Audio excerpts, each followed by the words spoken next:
सनातन एक विचार है, वो सनातन है, वो हिंदुत्व है। तेरा ज्ञान गलत, तेरा नाम गलत, तेरी साधना गलत। हरे राम राम राम हरे हरे, हरे कृष्ण कृष्ण कृष्ण। वेद मंत्र है ये, इससे बड़ा तो कोई वेद उपनिषद नहीं है। इसी नाम से तारक मंत्र से भगवान शिव काशी में मोक्ष प्रदान करते हैं। 108 बार इस मंत्र को जपें। राम जपो या कृष्ण जपो या हरि जपो या राधा जपो, और जैसी शरीर की परिस्थिति हो सहो। फिर ये मंत्र जाप करते हरे राम राम राम कृष्ण कृष्ण हरे हरे। फिर ये किस लिए? इनको किसी के कल्याण से कोई डर नहीं। भाई उन्होंने सीधा सीधा विरोध कर दिया हमारे सनातन धर्म का, हिंदू धर्म का। ये हमारे हिंदू धर्म के खिलाफ षड्यंत्र रच रहे हैं। तो भाई ये तो वही बात कर सकता है जिसने भाई संत राम का ज्ञान समझा ना हो। दर्शकों, यह जानने से पहले कि संत रामपाल जी महाराज सनातन हितैषी हैं या सनातन विरोधी, उससे पहले आपको एक ऐसे संत के विचारों से रूबरू करवाते हैं जिनको समाज ने अनजाने में सनातन धर्म का सबसे बड़ा हितैषी होने का प्रमाण पत्र दे रखा है।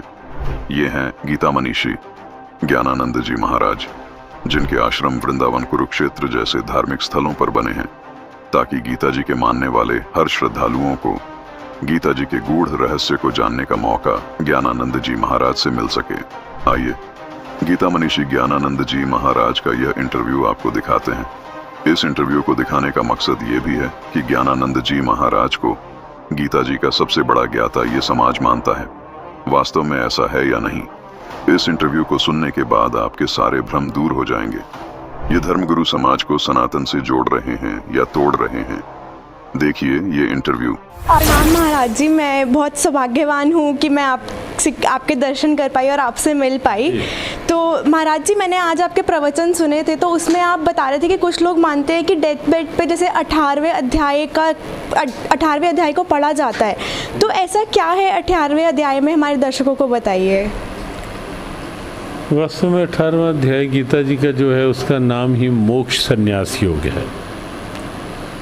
जीव को जीवन भर की किसी भी तरह की कोई त्रुटि होती है, कोई मनुष्य जीवन है, कहीं ना कहीं अच्छाइयाँ भी होती हैं, कुछ कमियाँ भी रह जाती हैं, कोई भूलें भी हो जाती हैं। तो 18वें अध्याय में स्वयं भगवान कहते हैं कि तू इस अवस्था में अब सब तरफ से अपना ध्यान हटा और एक मेरे में ध्यान लगा। ये विश्वास रख कि मैं तुझे सब पापों से, पाप ताप संताप से मुक्त कर दूंगा।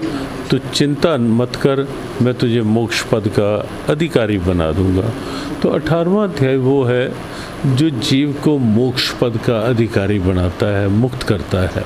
तो इसलिए प्राय ऐसी धारणा है कि जो जीव संसार से विदा ले रहा होता है उसके पास बैठकर 18वें अध्याय का पाठ किया जाए। जी, एक और प्रश्न मैं आपसे पूछना चाहूँगी कि आजकल हमें सुनने को मिल रहा है कि सनातन धर्म को हमें फॉलो करना चाहिए। तो क्या है आपके अनुसार सनातन धर्म?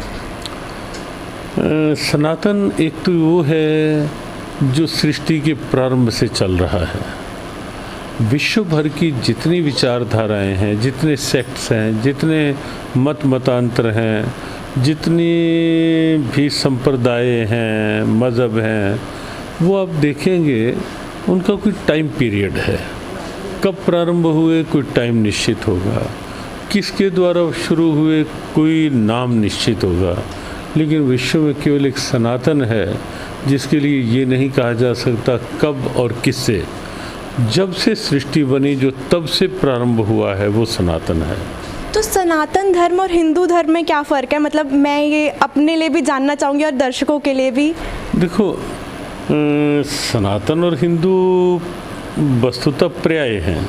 सनातन इसलिए कहा जाता है जो अनादि है, और हिंदुत्व एक विचार है।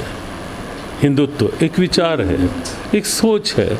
वो सोच है जिसमें उदारता है, जिसमें विश्व बंधुत्व है, जिसमें जीवन मूल्यों का सम्मान है, जिसमें आदर्शों का सम्मान है, जिसमें किसी को कष्ट देकर सुख पाने की भावना नहीं है, कष्ट सहकर भी जिसमें सुख देने की भावना है, वो सनातन है, वो हिंदुत्व है। तो पर्याय है लेकिन एक सोच है उदारता की, एक सोच है सद्भावना की, और एक सोच है मानवीय मूल्यों से लेकर के विश्व बंधुत्व तक की। जी महाराज जी, जैसे मैं गीता का अध्ययन करती हूँ, मैं खुद भी धार्मिकता की तरफ काफ़ी रुचि रखती हूँ, तो मैंने इस अध्याय 4 में पढ़ा था कि ऐसा कोई ज्ञान था जो लुप्त हो गया था और उसको दोबारा जगत में लाने के लिए गीता का ज्ञान लिखा गया था। तो क्या ज्ञान था वो, और क्यों जो उस टाइम पे भक्ति हुई बीच में, क्या वो गलत थी? बस पहली बात तो ये बेटी कि गीता का ज्ञान लिखा नहीं गया, जी बोला गया था, मैं माफ़ी चाहूँगी मैं उसके लिए। हाँ जी, द्वारा उपदेश के रूप में दिया गया था। और दूसरी बात है, जब अर्जुन को कुरुक्षेत्र में भगवान उपदेश दे रहे होते हैं तो वहाँ वो कहते हैं कि बीच में एक समय ऐसा आया, सा काले निहमैता योगो नष्टा परंतप, ये योग की स्थितियाँ लुप्त हो गई थी।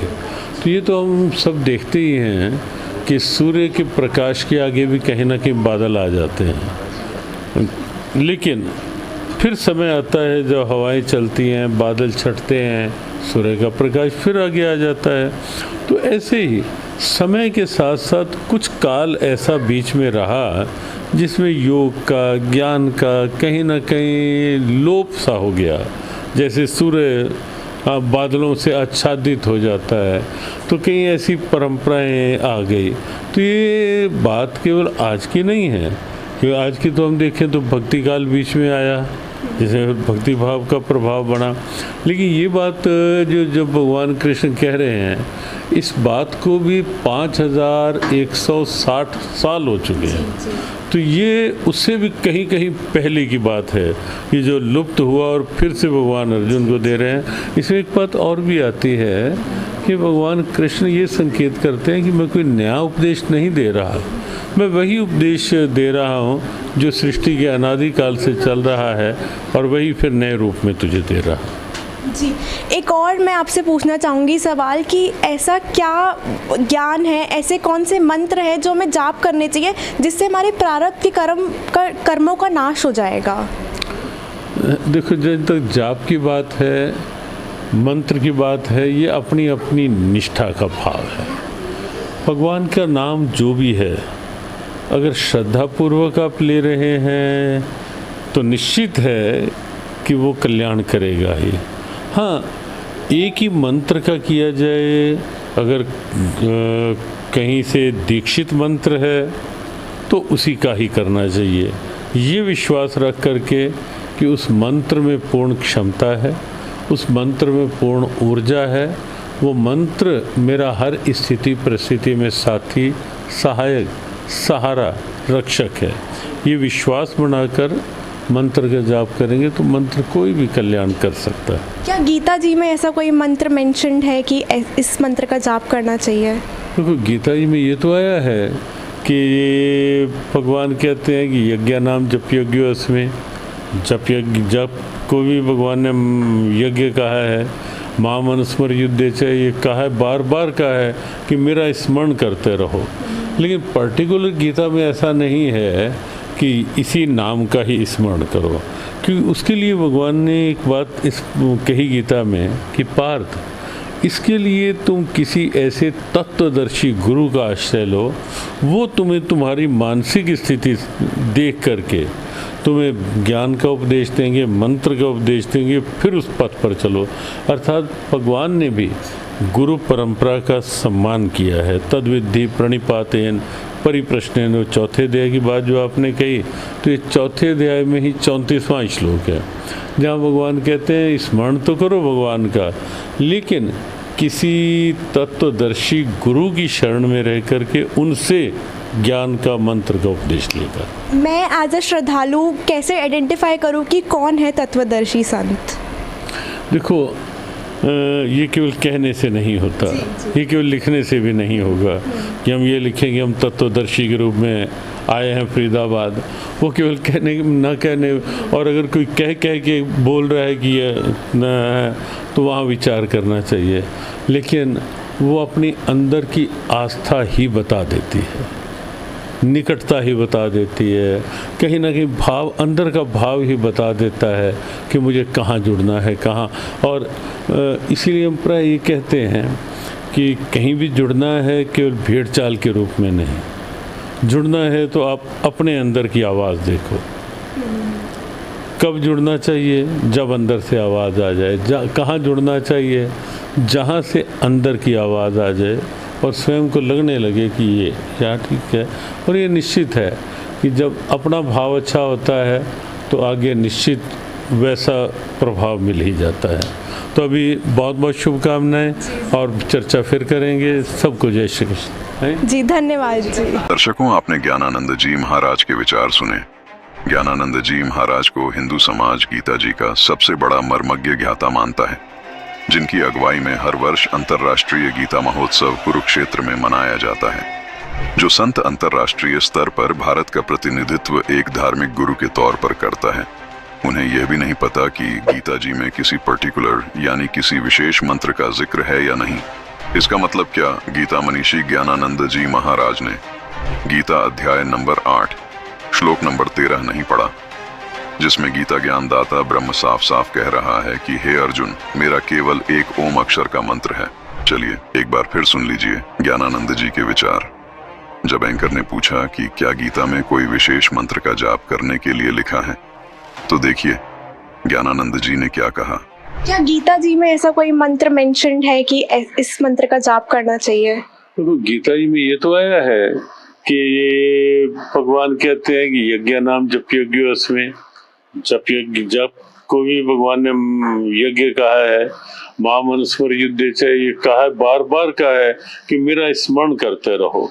लेकिन पर्टिकुलर गीता में ऐसा नहीं है कि इसी नाम का ही स्मरण करो। दर्शकों, ज्ञानानंद जी महाराज के विचार सुनने के बाद ऐसा लगता है कि उन्होंने गीता जी को सिर्फ कंठस्थ याद किया है, गीता जी में बताई गई भक्ति साधना पर अमल नहीं किया है।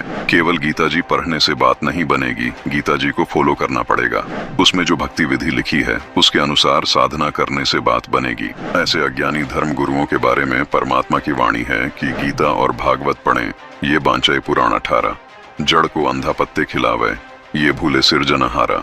इन्हीं तथाकथित धर्म गुरुओं ने सनातन धर्म का बेड़ा गर्क कर दिया है, क्योंकि गीता अध्याय 8 श्लोक 13 में गीता ज्ञानदाता कहता है कि मुझे प्राप्त करने का केवल एक ओम अक्षर है, इससे मेरे स्तर तक की मुक्ति संभव है। फिर पूर्ण मुक्ति प्राप्त करने के लिए अन्य प्रभु का जिक्र करते हुए गीता अध्याय 18 के श्लोक 62 में कहा है कि अर्जुन उस परमेश्वर की शरण में जा, जिसको गीता जी अध्याय 17 के श्लोक 23 में बताया है कि वह मंत्र ओम तत् सत है। लेकिन ज्ञानानंद जी कह रहे हैं कि गीता में कोई विशेष मंत्र नहीं है, जो कि उनकी अज्ञानता को दर्शाता है। इनको यह भी नहीं पता कि गीता जी के अध्याय 8 के श्लोक 13 में ब्रह्म का विशेष मंत्र ओम है और गीता अध्याय 17 के श्लोक 23 में परम अक्षर ब्रह्म का विशेष मंत्र ओम तत् सत है, जो आदि अनादि मंत्र है। इन्हीं मंत्रों का जाप करके साधक परमात्मा को प्राप्त कर सकता है, जिसको गीता अध्याय 8 श्लोक 3 में परम अक्षर ब्रह्म कहा है, गीता अध्याय 15 श्लोक 17 में जिसको उत्तम पुरुष कहा है, जिसको गीता जी अध्याय 17 के श्लोक 23 में सच्चिदानंद घन ब्रह्म कहा है। दर्शकों, इन तथाकथित गीता के ज्ञाताओं ने सनातन धर्म का बेड़ा गर्क कर दिया है। जब गीता मनीषी ज्ञानानंद जी से सवाल किया गया कि जब यह ज्ञान सतयुग के प्रारंभ में लुप्त हो गया था, तो क्या इस दौरान ऋषि जो साधना कर रहे थे वह गलत साधना कर रहे थे?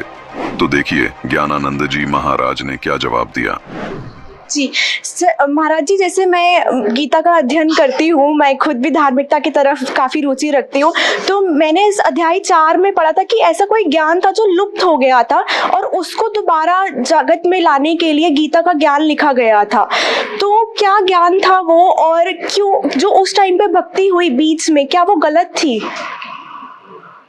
सबसे पहली बात तो ये बेटे कि गीता का ज्ञान लिखा नहीं गया, जी बोला गया था। मैं माफी चाहूंगी मैं उसके लिए। हाँ जी, द्वारा उपदेश के रूप में दिया गया था।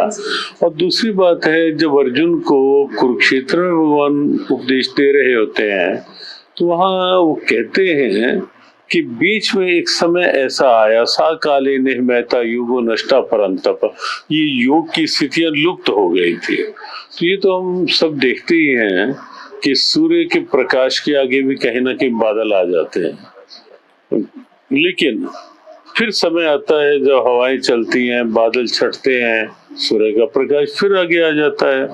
तो ऐसे ही समय के साथ साथ कुछ काल ऐसा बीच में रहा जिसमें योग का, ज्ञान का कहीं ना कहीं लोप सा हो गया। जैसे सूर्य बादलों से आच्छादित हो जाता है, तो कई ऐसी परंपराएं आ गई। अब सवाल यह है कि गीता के अनुसार जिन्होंने भक्ति नहीं की वह गलत साधना थी। इसका मतलब ज्ञानानंद जी भी गीता जी के अनुसार भक्ति नहीं कर रहे, क्योंकि जिस मंत्र का जाप ज्ञानानंद जी करते हैं वह तो गीता जी में कहीं नहीं लिखा। गीता जी में तो ब्रह्म का केवल एक ओम मंत्र है और पूर्ण परमात्मा का विशेष ओम तत् सत मंत्र बताया गया है। दर्शकों, सच तो यह है कि ज्ञानानंद जी भी सनातन धर्म के लुप्त हो जाने के बाद जो साधना ऋषि करते थे वही साधना ज्ञानानंद जी भी कर रहे हैं। तभी तो कह रहे हैं कि किसी भी मंत्र का जाप कर लो, कल्याण हो जाएगा। देखो, जब तक जाप की बात है, मंत्र की बात है, ये अपनी अपनी निष्ठा का भाव है। भगवान का नाम जो भी है, अगर श्रद्धा पूर्वक आप ले रहे हैं तो निश्चित है कि वो कल्याण करेगा ही। मतलब गीता मनीषी होते हुए गीता के उल्ट साधना ज्ञानानंद जी बता रहे हैं। इस कारण सनातन धर्म का बेड़ा गर्क हो रहा है। दर्शकों, गीता मनीषी ज्ञानानंद जी महाराज के विचार आपके सामने रखने का हमारा मकसद ये है कि वर्तमान में ज्ञानानंद जी को सनातन धर्म के ज्ञाता के रूप में गीता जी की संपूर्ण जानकारी रखने वाला संत माना जाता है। अब आप खुद विचार कीजिए, जब गीता मनीषी को ही गीता जी की सही जानकारी नहीं है, खुद गीता मनीषी गीता जी के विरुद्ध साधना कर रहे हैं, तो अन्य धर्मगुरु गीता जी का कितना ज्ञान रखते होंगे। इस बात को जनता भी अब समझने लगी है।